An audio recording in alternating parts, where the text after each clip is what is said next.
dans une ferme traditionnelle normande à Courcarré. Alors moi je m'appelle Paul, j'ai 37 ans et j'ai voulu me lancer dans l'agriculture pour me sentir actif sur un territoire.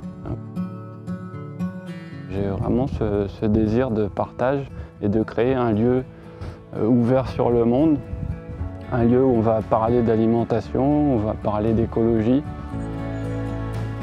Donc moi c'est Baptiste, j'ai 37 ans aussi, j'ai rencontré Paul il y a une vingtaine d'années et il y a 2 ans quasiment maintenant, je pars en formation de maraîchage et tu me dis si tu es toujours partant pour qu'on s'associe, je fais pareil. Donc 6 mois plus tard, je me suis aussi inscrit en BPREA et puis moi j'avais besoin qu'on soit deux, j'avais aussi cette volonté en tête, mais j'y serais pas allé tout seul. J'avais déjà conscience des difficultés qu'on peut présenter le métier d'agriculteur, donc je crois que d'être deux c'est un gros atout.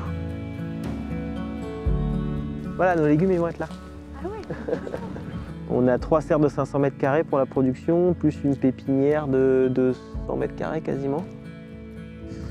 Une cinquantaine de légumes, ouais, à peu près.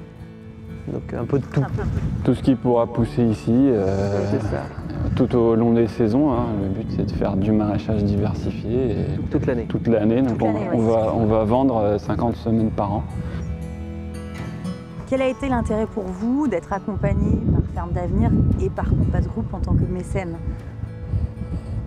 Alors, c'est de bénéficier en fait de l'expérience de Ferme d'Avenir dans le lancement de ferme et de l'aide qu'ils peuvent nous apporter au niveau, je dirais, conseil en agroécologie justement.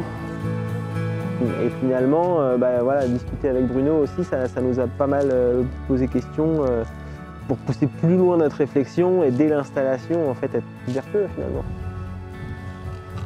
Là, on a un bon taux de matière organique. Ça se voit, tu vois, le sol est grumeux. Et finalement, l'agroécologie, elle existe depuis que l'agriculture est sur Terre, depuis que l'homme cultive. Il cherche à comprendre les écosystèmes, comment son environnement fonctionne pour l'optimiser et l'utiliser à son bénéfice. Donc finalement l'agroécologie c'est ce que certains appellent le bon sens paysan, tout simplement.